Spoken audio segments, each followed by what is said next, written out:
Hello दोस्तों, स्वागत है आपका डीसीसी में। आज हमारी इस वीडियो में हम क्लास 10th एक्सरसाइज 1.1 का क्वेश्चन नंबर 3 को सॉल्व करने जा रहे हैं।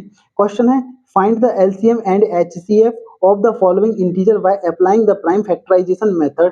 तो हमारे लिए कुछ नंबर्स दे रखे हैं जिनके हमें एलसीएम और एचसीएफ फाइंड करने हैं। तो चलिए हम स्टार्ट करते हैं क्वेश्चन नंबर 1 से, जिसमें 12, 15 और 21 का हमारे लिए एलसीएम निकालना है और एचसीएफ।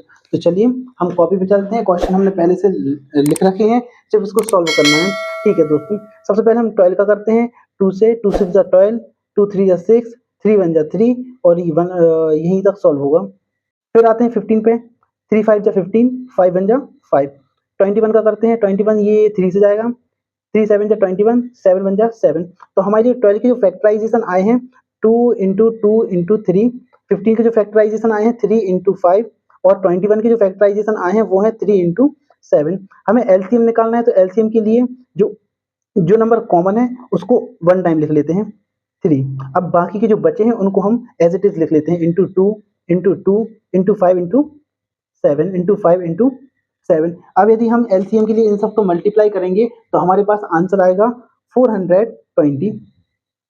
अब एचसीएफ की बात करें, एचसीएफ में हम वो कॉमन नंबर लेते हैं जो तीनों नंबर्स में हो। तो 3 एक ऐसा नंबर है जो तीनों में कॉमन है, तो 3 ही हमारा एचसीएफ हो जाएगा और यही हमारा आंसर होगा, है ना। चलिए दोस्तों, सेकंड क्वेश्चन की तरफ चलते हैं। सेकंड क्वेश्चन है 17, 23 और 29 का हमारे लिए क्या निकालना है, एचसीएफ और एलसीएम। दोस्तों अब एक चीज ध्यान देने वाली चीज ये है कि 17, 23 और 29 ये प्राइम नंबर्स हैं, और प्राइम नंबर्स वे नंबर होते हैं जो खुद से और 1 की टेबल से डिवाइड होते हैं। तो 17 का 70 जाएगा, 17 1 जा 17।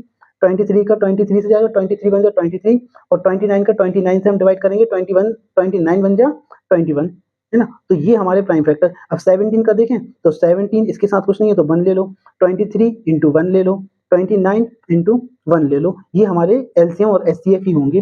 अगर हम पूछे इसका एलसीएम बताओ तो हम 17 इंटू 23 इंटू 29 तीनों को मल्टीप्लाई कर देंगे और मल्टीप्लाई करने पर हमारे पास आएगा 11,339। ये हमारे पास आएगा, आप लोग करके देख भी सकते हैं।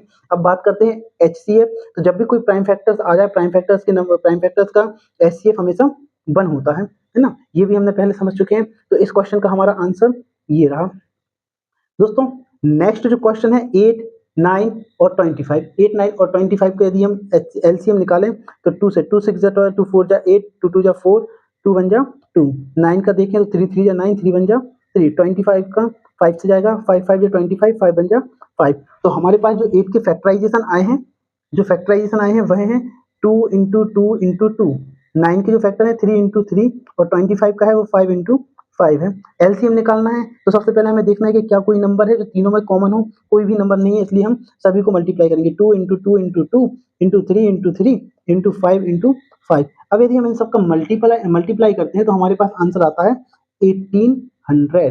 ये रहा हमारा एलसीएम। एचसीएफ की बात करें तो एचसीएफ क्या हमारे पास सब कोई नंबर कॉमन है, कोई नंबर नहीं है, तो इसका एचसीएफ भी 1 होगा। तो ये रहा इसका आंसर। दोस्तों आज की वीडियो में हमने क्वेश्चन नंबर 3 सॉल्व किया है। आई होप आपको पसंद आया हो। अगर वीडियो अच्छा लगा हो तो प्लीज लाइक करें और चैनल को सब्सक्राइब करें।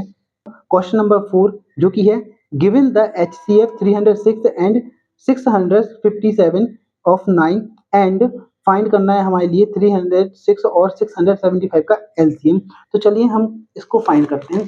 दोस्तों इस क्वेश्चन की जो कुछ इंपॉर्टेंट चीज थी वो मैंने पहले से ही लिख रखी है। जैसे गिवन में हमें क्या दिया है, द टू नंबर कौन कौन से थे, 306 और 657 ये नंबर थे, ये हमने लिख लिए। एचसीएफ दिया है इन दोनों नंबर का 9, तो ये लिख दिया। एलसीएम हमें फाइंड करना है तो क्वेश्चन मार्क। अब हमें लिखना है वी नो डेट, हम जानते हैं कि the product of two number equal to होता है एलसीएम इंटू एचसीएफ। दोस्तों प्रोडक्ट टू नंबर, तो हमारे लिए टू नंबर दे रखे हैं 306। प्रोडक्ट का मतलब मल्टीप्लाई, तो मल्टीप्लाई 657। ये इक्वल टू के नीचे इक्वल टू। एलसीएम हमें कुछ माना नहीं तो मैं ऐसे ही एलसीएम लिखूंगा। दोस्तों यदि आप एलसीएम को एक्स वाई जेड कुछ भी मानते हो तो आपको यहाँ पे शुरू में शो करना पड़ेगा, लेट करना पड़ेगा। Let the number of LCM be X, ऐसे करके, है ना। तो एलसीएम हमने एलसीएम ही लिया है, इसको कुछ नहीं माना, और एचसीएफ हमें गिवन है 9। दोस्तों अब हम इसको कैसे करेंगे, 306 से मल्टीप्लाई 657 इक्वल टू एलसीएम। ये जो 9 है यहाँ मल्टीप्लाई हो रहा है तो यहाँ पे आके क्या हो जाएगा डिवाइड। अब हम इसको काट देंगे, 3 3 जा 9, 3 1 जा 3, 0 3 2 जा 6, 3 बचा तो 3 से हम इसको काट देते हैं, 3 2 जा 6, 3 3 1 जा 3, 4 5 2 बचा 27, 3 9 जा 27, मतलब हमारे पास बचा हुआ है 102 इंटू 219, ये बराबर LCM। अगर हम इनका मल्टीप्लाई करते हैं, इनका मल्टीप्लाई करने पे हमारे लिए मिलता है 22,338, यही हमारा आंसर हो जाएगा। दोस्तों एक और जो कि ये दोस्तों एक चीज और, ये वाला आंसर क्वेश्चन बहुत ही इंपॉर्टेंट है, वेरी वेरी वेरी। चलिए दोस्तों हम अपने नेक्स्ट क्वेश्चन पे चलते हैं। क्वेश्चन नंबर 5 है, check whether 6 to the power n can end with the digit 0 for any natural number n। मतलब कि हमारे लिए बताना है कि जो 6 के ऊपर यदि हम कोई भी नंबर की पावर, नेचुरल नंबर की पावर लगा दें तो क्या वह उसका जो लास्ट डिजिट होगा, यूनिट डिजिट 0 पे एंड होगा या नहीं। तो चलिए इस सवाल को हम सॉल्व करते हैं। ये सवाल भी बहुत IMP है दोस्तों, तो इसको बहुत अच्छी तरह से आप समझें, है ना। तो हमारा क्वेश्चन सॉल्व करने से पहले हम सबसे पहले क्या करते हैं, ये जो 6 लेते हैं, सबसे पहले आप समझो, यदि कोई भी नंबर है, यदि कोई भी नंबर है और इससे कि उसको हमें 0 पे एंड करना है, उसकी यूनिट डिजिट हमें 0 पे एंड करना है, तो उसमें कम से कम, अब हम उसके फैक्टर्स करेंगे तो कम से कम एक बार 2 इंटू 5 मिलना चाहिए। ये बहुत ही इंपॉर्टेंट है। अगर हमारे लिए 2 इंटू 5 मिलेगा तो क्या होगा कि हमारे लिए 0 वाली वैल्यू मिल जाएगी लास्ट में, क्योंकि 2 5 जा 10, और 10 को किसी भी नंबर में यदि हम मल्टीप्लाई करेंगे तो हमारे लिए यूनिट डिजिट 10 ही, सॉरी 0 ही मिलेगी। तो ये आप समझिए। अब हम सवाल को करते हैं।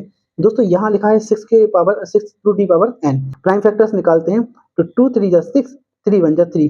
अब देखना 6 का प्राइम फैक्टर 2 आया और 3, इसमें 2 तो आ गया, लेकिन जो 5 है ना, 5 नहीं आया। तो हम कह सकते हैं ये नंबर, मतलब ये जो 6 वाला नंबर है ना, वो कभी भी 0 पे एंड नहीं होगा। तो हमें एक छोटा सा स्टेटमेंट लिखना है, वो इंपॉर्टेंट है। तो आप लोग देखिए, 6 to the power n is not in the form of, in the form of 2 to the power m and 5 to the power n.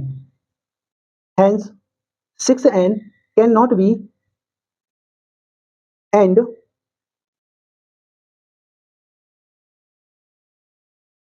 digit 0. 6 to the power n cannot be and with digit 0, है ना। तो यही हमारा answer होगा।